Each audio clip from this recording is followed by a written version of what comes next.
Hey guys, it's Hannah. Welcome to the weekly market wrap-up. This is what mattered to us this week.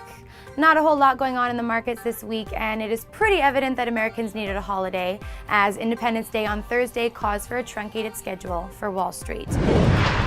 Very light trading occurred on Monday and Tuesday, and there were only gains by the equities sector, pretty minor, with the S&P 500 barely changing to close at 1615. The Dow Jones added 56 points though, but still under the psychological 15,000 mark at 14,988. Some big news out from Yahoo this week that was pretty devastating: 100% drop in crude oil. Whoa, wait, what was that? Seriously, Yahoo, you may want to proofread your ticker tape before you head off for the long weekend. When they close the road, they put up big signs, like this one. Ah!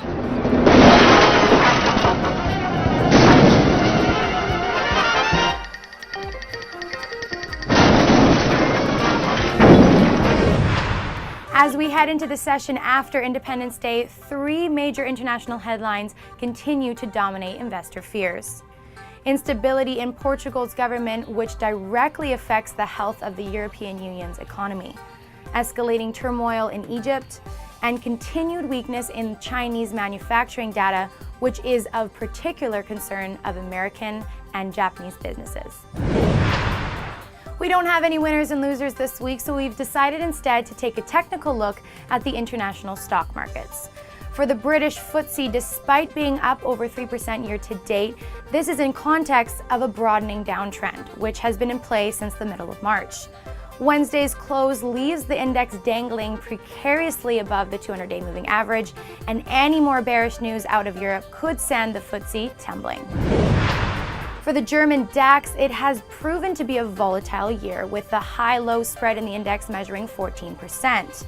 At current valuation, the DAX is near break-even year to date and looks to be positioned for further declines, as supported by weakening momentum indicators.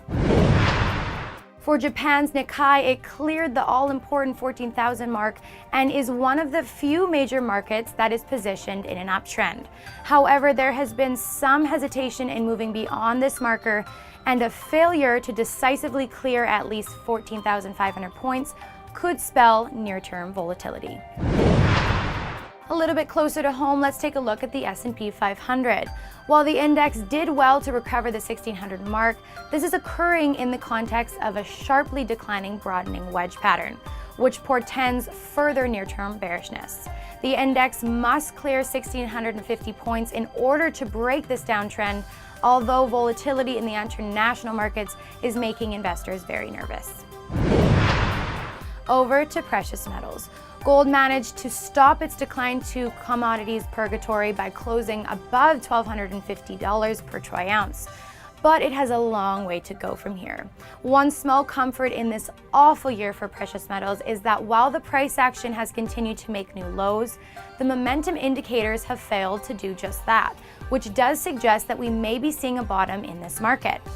And with the focus of domestic investors on job growth and international bearishness, the Federal Reserve may be forced to continue their QE program longer than expected, which is good for gold. Silver also managed to step on the brakes after dropping to $18 territory. Currently, the spot price is at $19.68 per troy ounce. The same divergence between price action and momentum can be observed in the silver market as well, although it being the more volatile metal means that investors should be especially cautious given uncertain international events. My personal favorite, palladium, had a strong day on Monday, moving up nearly 4%, which has now placed the metal within 2% of closing above its 200-day moving average. Despite a volatile month of June, palladium continues to be the strongest performing precious metal by far. We expect the metal to continue its run in the long term, although this metal, like any other financial asset, is susceptible to some of the instability witnessed in the international markets.